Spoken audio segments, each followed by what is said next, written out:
जय श्री हरि भक्तों। ओम नमो भगवते वासुदेवाय नमः। प्रिय भक्तों, बैसाख मास का यह पावन समय केवल स्नान और दान का ही नहीं बल्कि भक्ति और कर्म के गहरे रहस्य को समझने का भी समय है।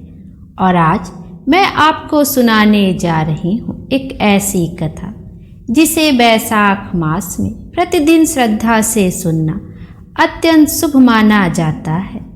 कहा जाता है कि यह कथा सुनने मात्र से ही मन शुद्ध होता है और भगवान की कृपा प्राप्त होने लगती है। तो आइए भक्तों, प्रेम और विश्वास के साथ सुनते हैं राजा और बांदरी की यह अद्भुत और चमत्कारी कथा। एक समय की बात है, किसी नगर में एक राजा था जो बहुत ही दयावान, धर्मात्मा और भगवान विष्णु का परम भक्त था। वह हर वर्ष गंगा जी में बैसाख स्नान करता था। एक समय जब बैसाख मास आया तब राजा ने निश्चय किया कि मैं इस नगर का राजा हूँ। मुझे पूर्ण अधिकार है कि मैं सबसे पहले गंगा जी में स्नान करूं। उसने सारे नगर में ढिंढोरा पिटवा दिया कि गंगा जी में सबसे पहले वह स्नान करेगा और बाद में सब, यदि कोई पुरुष या स्त्री उससे पहले स्नान करेगा तो वह उसे अपना आधा राज्य दे देगा, और यदि कोई महिला उससे पहले स्नान करेगी तो वह उससे ब्याह कर लेगा। ऐसा कहकर राजा ने गंगा जी के घाट पर कड़ा पहरा बैठवा दिया। पहरेदार सारी सारी रात गंगा जी पर पहरा देते थे और राजा सुबह सबसे पहले घाट पर आता और स्नान करता, परंतु उसे घाट हमेशा गीला मिलता था और पानी हिलता हुआ दिखाई पड़ता। राजा ने घाट पर पहरा और कड़ा करवा दिया, परंतु रोज का यही नियम था, क्योंकि घाट के किनारे पेड़ पर एक बंदरिया रहती थी जो रोज सुबह सबसे पहले गंगा जी में स्नान करती थी। क्योंकि अपने पिछले जन्म के कर्मों से उसे बंदरिया का जन्म मिला था और उसे अपना पिछला जन्म याद था।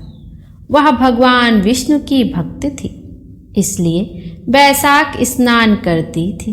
देखते ही देखते बैसाख मास समाप्त होने को आया और एक दिन एक सिपाही ने बंदरिया को स्नान करके निकलते हुए देख लिया और उसे पकड़ लिया। राजा के आने पर राजा को बताया कि यही बंदरिया आपसे पहले यहाँ स्नान करती है। राजा को यह देखकर आश्चर्य हुआ। तब बंदरिया ने इंसान की भाषा में उसे सारी बात बता दी। अब जैसा कि राजा ने प्रण लिया था, उसने बंदरिया से शादी कर ली। बंदरिया को यह पता था कि उसके बैसाख स्नान के फलस्वरूप वह रानी बनी है। राजा ने बंदरिया के साथ अपना पति धर्म निभाया। राजा की बहुत सी रानियां थीं जो बंदरिया का मजाक बनाती थीं। दया योग से बंदरिया का गर्भ ठहर गया और धीरे धीरे 9 महीने का समय बीता और बच्चा होने का समय नजदीक आ गया। एक समय बंदरिया ने राजा से पूछा, जब बच्चा होने को होगा तो मैं आपको कैसे बताऊंगी?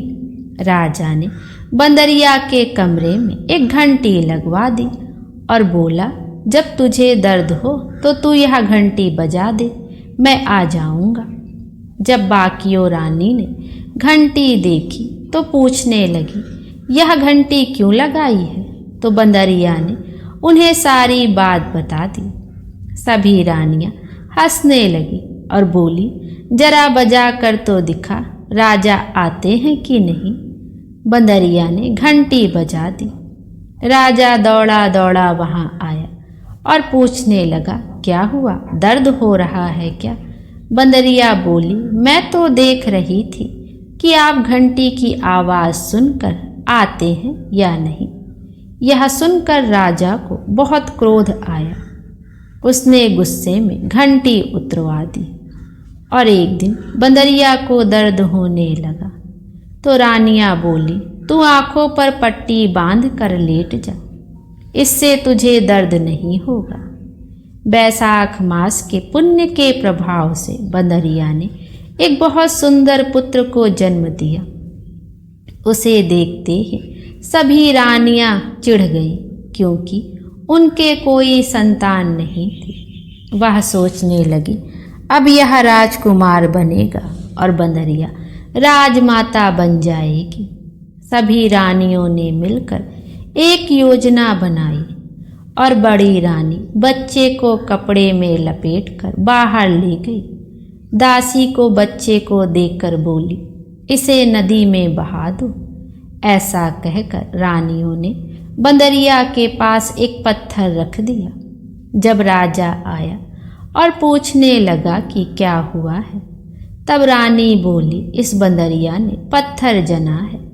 पत्थर देखकर राजा ने सोचा, जब बाकी रानियों को ही बच्चा नहीं हुआ तो इस बंदरिया को कैसे होगा। उधर जब वह दासी बच्चे को नदी में बहाने लगी तो उससे ऐसा नहीं किया गया। दासी ने देखा कि नदी के किनारे एक कुम्हार मिट्टी के बर्तन बना रहा है। दासी ने मिट्टी के बर्तन में बच्चे को रख दिया और वहाँ से चली गई। कुम्हार ने जब बच्चे के रोने की आवाज़ सुनी तो बच्चे को देखकर वह बहुत प्रसन्न हुआ क्योंकि उसके कोई संतान नहीं थी। अब कुम्हार और कुम्हारिन उस बच्चे का प्यार से लालन पालन करने लगे। वे जानते थे कि यह बच्चा किसी उच्च परिवार का है क्योंकि वह एक रेशमी कपड़े में लिपटा हुआ था। देखते ही देखते वह लड़का बड़ा होने लगा। एक दिन वह कुएं के पास खेल रहा था। संयोग से वही दासी उसके पास आई और अपनी सहेली से बात करने लगी।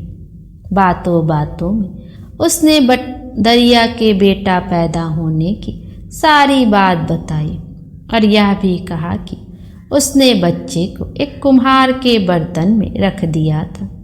लड़के ने सारी बात सुन ली और जाकर कुम्हार को सारी बात बता दी।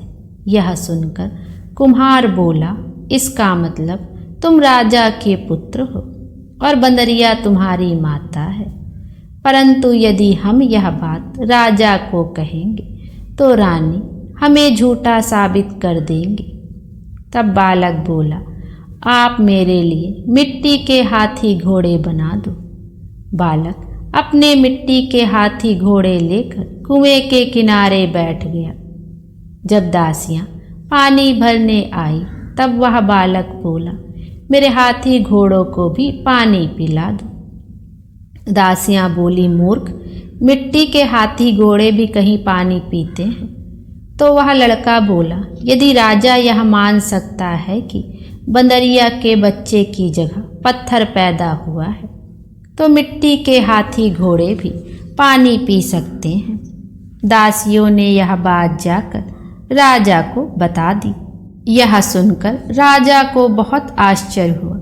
उसने बंदरिया से पूछा तो वह बोली, मुझे कुछ नहीं पता, मेरी आंखों पर पट्टी बंधी थी। राजा ने रानियों से पूछा तो रानियां बोली, हमने पत्थर पैदा होते देखा है। राजा को रानियों की बात पर विश्वास हो गया। राजा ने कुम्हार और उसके बेटे को देश निकाला दे दिया। अब वह जंगल में अपनी झोपड़ी बनाकर रहने लगे। एक दिन योजना बनाकर वह लड़का मिट्टी के घड़े में पानी भरकर और पेड़ के नीचे आग जलाकर पीपल के पेड़ पर चढ़कर बैठ गया। कुछ ही देर में जंगल में नगर की कुछ लड़कियां आई और लकड़ी काटने लगी। थकान से उन्हें प्यास लगने लगी। उन्होंने पेड़ पर बैठे उस लड़के को देखा तो उससे पानी मांगने लगी। तो वह बोला, पानी के बदले तुम्हें मेरा एक काम करना होगा। मेरा गमछा पकड़कर तुम्हें मेरे पीछे पीछे चलना होगा। प्यास से व्याकुल होकर लड़कियों ने हाँ कर दी और गमछा पकड़कर उसके पीछे पीछे चल दी। लड़के ने पीपल की और अग्नि के चक्कर लगाना शुरू कर दिया और फिर उन्हें पानी मिला। पानी पीकर सभी लड़कियां अपने अपने घर चली गई। घर जाकर उन्होंने सारी बात अपने माता पिता को बताई। सभी लोग इकट्ठे होकर राजमहल में पहुँचे। वहाँ राजपुरोहित जी को सारी बात बताई तो वह पूछने लगे, पीपल के साथ क्या वह अग्नि भी थी? तो लड़कियां बोली, हाँ, वहाँ अग्नि भी थी। राजपुरोहित जी बोले, इन सभी लड़कियों का विवाह उस एक लड़के से हो गया है। अब राजा सभी के साथ उस लड़के से मिलने जंगल में पहुंचा और बोला, तुमने इन सभी से विवाह किया है? लड़का बोला, हाँ, मैंने इन सभी से विवाह किया है। राजा बोला, अब तुम्हें इन सभी को अपने साथ रखना होगा। लड़का बोला, मैं तो जंगल में यहाँ वहाँ घूमता हूँ, मेरे पास तो घर भी नहीं है, मैं इन्हें कहाँ रखूँगा? तब राजा ने लड़की से कहा, अपने साथ नगर में चलो, मैं तुम्हारे लिए घर बनवाऊंगा जहाँ तुम इनके साथ रह सकते हो। देखते ही देखते उसका घर तैयार हो गया और उसकी सभी पत्नियों को एक पुत्र रत्न प्राप्त हुआ। अब लड़के ने राजा को रानियों के साथ भोजन पर आमंत्रित किया। राजा सभी रानियों के साथ उसके घर गया, परंतु बंदरिया को नहीं ले गया। तब लड़के ने पूछा, आप अपनी सबसे छोटी रानी को अपने साथ क्यों नहीं लाए? राजा बोला, उसे समझ नहीं है, इसलिए वह बाहर नहीं आती जाती। लड़के के आग्रह करने पर बंदरिया को वहाँ बुलवाया गया। बंदरिया के आते ही लड़के ने उसके पैर छुए और उसे पूजा में बिठाया। अपनी सभी पत्नियों से कहा, रानी माँ का आदर करते हुए एक एक करके बच्चे को इनकी गोद में दो और इनसे आशीर्वाद लो। यह सब देखकर बाकी रानियां चिढ़ गई और राजा से बोली, हमें बुलाकर हमारा अपमान किया जा रहा है, हम यहाँ नहीं रुकेंगे। ऐसा कहकर सभी रानियां वहाँ से जाने लगी।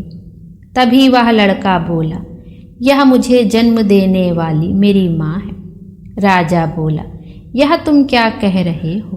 तब लड़के ने रानियों की योजना की सारी बात राजा को बता दी और उस दासी से गवाही दिलवाई। यह सुनकर राजा को बहुत क्रोध आया और उसने अपनी सभी रानियों का त्याग कर दिया और बंदरिया रानी पुत्र, बहू और पोतों के साथ महल में सुखपूर्वक राज करने लगा। हे भगवान विष्णु, जैसी कृपा आपने उस बंदरिया पर करी, वैसे ही कहानी को कहने सुनने और हुंकारा भरने वाले सब पर करना। जय श्री हरि विष्णु। प्रेम से बोली विष्णु भगवान की जय। हरे कृष्ण। राधे राधे।